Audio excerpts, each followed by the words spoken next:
अब बात प्रदूषण की। चंडीगढ़ में बढ़ते प्रदूषण को लेकर बड़ी मीटिंग हुई। मुख्यमंत्री नायब सिंह सैनी की वर्ल्ड बैंक के साथ मीटिंग हुई। दिल्ली एनसीआर में प्रदूषण कम करने की कवायद भी शुरू हुई। हरियाणा सहित एनसीआर में क्लीन एयर प्रोजेक्ट लागू किया जाएगा। विश्व बैंक 3,650 करोड़ रुपए की ग्रांट उपलब्ध करवाएगा। हरियाणा के पर्यावरण मंत्री राव नरबीर सिंह ने खुद इस बात की जानकारी दी है। तो जो बड़ी बैठक हुई वर्ल्ड बैंक के साथ, उसमें प्रदूषण को लेकर भी चर्चा हुई।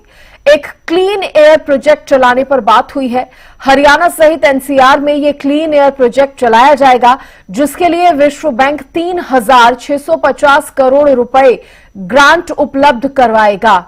हरियाणा के पर्यावरण मंत्री राव नरबीर सिंह ने खुद इस बात की जानकारी दी है। तो जिस तरह से प्रदूषण बढ़ा हुआ है, एक्यूआई लेवल बेहद खराब श्रेणी में पहुंचा हुआ है, उसको देखते हुए सरकार ने यह बेहद महत्वपूर्ण बैठक की है ताकि पॉल्यूशन को कम करने के लिए जरूरी और बड़े कदम उठाए जा सके। और उसी में से एक कदम है क्लीन एयर प्रोजेक्ट, और इसको लागू करने की बात हुई है। विश्व बैंक इसके लिए 3,650 करोड़ रुपए की ग्रांट भी उपलब्ध करवाएगा।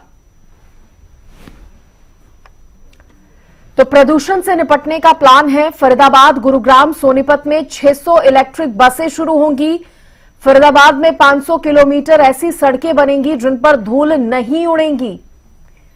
वर्ल्ड बैंक ने प्रदूषण कम करने के लिए जो योजनाएं बनाई हैं, उसके लिए ग्रांट को भी मंजूरी दे दी है। 2030 तक प्रदूषण को कम करने की दिशा में बड़े कदम उठाए जाएंगे। योजना के तहत आने वाले कुल खर्च का 70% जो है वो वर्ल्ड बैंक देगा। 30% खर्च हरियाणा सरकार वहन करेगी। तो यह है प्रदूषण से निपटने का मेगा प्लान।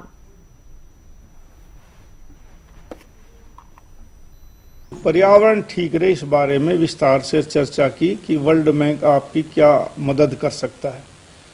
तो एक प्रपोजल है कि हरियाणा को तकरीबन 3650 करोड़ रुपए, 80-85 करोड़ वो डोनेट करेंगे। डोनेशन लगा लो या मतलब एड लगा लो, ग्रांट देंगे। और इसमें ये योजना है कि जो ये बड़े बड़े शहर हैं जैसे फरीदाबाद है, गुड़गांव है, और आज मुख्यमंत्री जी ने उसमें सोनीपत को भी जोड़ा है कि दिल्ली के नजदीक है, प्रदूषण वहां से भी जाता है कि स्टेट से नहीं, एक जिले से नहीं जाता। तो यहाँ तकरीबन 250 बस इलेक्ट्रिक की बस चले, उसका पैसा वर्ल्ड बैंक और गवर्नमेंट ऑफ हरियाणा दे। और अभी होगा 750, 500 बस थी तो 150 बस और डाल देंगे, तीनों शहरों में कर देंगे। डीजी सेट अच्छे हों, और हमारे जो सड़कों की व्यवस्था है जहां रेत ज्यादा उड़ता है, अच्छी सड़कें हों। 500 किलोमीटर चिन्हित करके दिल्ली एनसीआर में कि वहां रेत ना उड़े, ऐसी व्यवस्था करने के कई पॉइंट उन्होंने दी हैं। ऐसे ही कि जैसे जैसे हम आहिस्ता आहिस्ता पर्यावरण को ठीक रख सकते हैं, क्योंकि आने वाले समय में आजकल बहुत पर्यावरण बढ़ा, अब 2-4 दिन से तो मात्रा कम हुई है, लेकिन तकरीबन सर्दियों के दिनों में एक्यूआई 500 से आसपास रहता, कभी 400, कभी 500। और इसी पर ज्यादा बातचीत करने के लिए सोनीपत से मेरे सहयोगी लाजपत भी मेरे साथ जुड़ गए हैं। लाजपत, जिस तरह से प्रदूषण जो है लगातार बढ़ रहा है, उसको लेकर आज एक बेहद महत्वपूर्ण बैठक हुई है। वर्ल्ड बैंक के साथ भी ये जो चर्चा की गई है, उसमें खास बात यह रही कि प्रदूषण को कम करने के लिए क्या कुछ जरूरी कदम जो है सरकार उठा सकती है, उस पर फोकस रहा। इसमें बात अगर सोनीपत की करें तो सोनीपत के लिए भी कहा जा रहा है कि इलेक्ट्रिक बसेस चलाई जाने को लेकर बातचीत हुई है, और ये इलेक्ट्रिक बसेस भी प्रदूषण कम करने में मदद करेंगी। जी बिल्कुल, देखिए सरकार की पहल जरूर अच्छी, इसको अच्छा कहा जा सकता है, क्योंकि जो वाहन है उन वाहनों से जो पोल्यूशन फैलता है उन पर जरूर पाबंदी लगेगी। लेकिन सोनीपत एक ऐसा शहर है जहाँ पर इसको चैम्बर कहा जा सकता है, सबसे खतरनाक जो पोल्यूशन है वो सोनीपत के अंदर है। कहाँ आपको मैं बार बार कहता हूँ, हरियाणा न्यूज भी स्थापित करता है, अगर आपको सुरक्षित रहना है, जिंदा रहना है, अपने आप को ठीक रखना है, तो जो मरीज है खासकर उनके लिए अगर आपको कहीं भी जाना है तो मास्क सबसे जरूरी है, क्योंकि पोल्यूशन का जो प्रकोप है वो सांस के दौरान होता है, और सांस में जहरीली जो धुआं है वो सोनीपत का एक चैम्बर है। सोनीपत में फैक्ट्रियां जो है वो दिल्ली से निकाली गई जो पोल्यूशन सोनीपत के अंदर चला रही है, उनको सीधा सा नोटिस दिल्ली की तरफ से किया गया था और उन्हीं फैक्ट्रियों को निकाला गया सोनीपत में जहाँ बड़ी फैक्ट्री सोनीपत में पनाह ले रही है, जहां रबड़ केमिकल्स अनेक तरह की फैक्ट्रियां हैं। जरूर लगा जा सकता है, पाबंदी जरूर हो सकती है, जो पर्यावरण को बचाया जरूर जा सकता है, लेकिन उस पर सख्ताई से काम करना होगा, कानूनी कार्रवाई करनी होगी, क्योंकि जो फैक्ट्रियों में आप समझ सकते हैं जो पोल्यूशन के काम होते हैं उन पर जरूर ध्यान देना होगा, क्योंकि चिमनियां हैं जिससे जहरीली धुआं निकलती है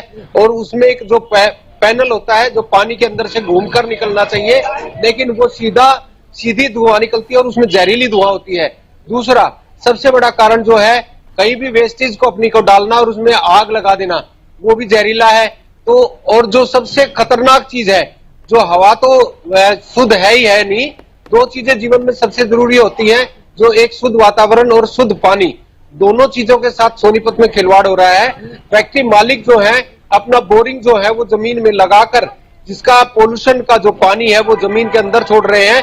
आसपास के जो गांव क्षेत्र हैं, जो कॉलोनियां हैं या जो भी चीजें रहने वाले व्यक्ति हैं, उनके घरों में जहरीला पानी निकलता है। कहा वो बच नहीं सकती। सोनीपत में फैक्ट्रियों की बात करें तो फैक्ट्रियों की वजह से जो जमीन के जो रेट है वो आसमान छू रहे हैं, अवैध कॉलोनियों की भरमार है, दोनों चीजों के साथ खिलवाड़ हो रहा है। बिल्कुल, और इन सभी बातों पर, इन सभी चीजों पर सरकार जो है ध्यान दे रही है और उसी के चलते एक ये बड़ी बैठक जो है वो की गई, जिसमें ये प्लान, पूरा मेगा प्लान जो है तैयार किया गया है। लाजपत, बहुत शुक्रिया आपका जानकारी देने के लिए। तो प्रदूषण को कम करने के लिए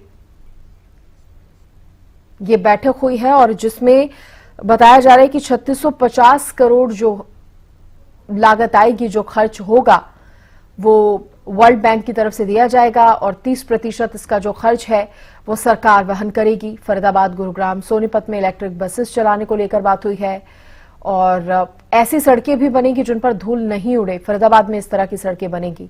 वर्ल्ड बैंक ने प्रदूषण कम करने के लिए ये योजना बनाई है।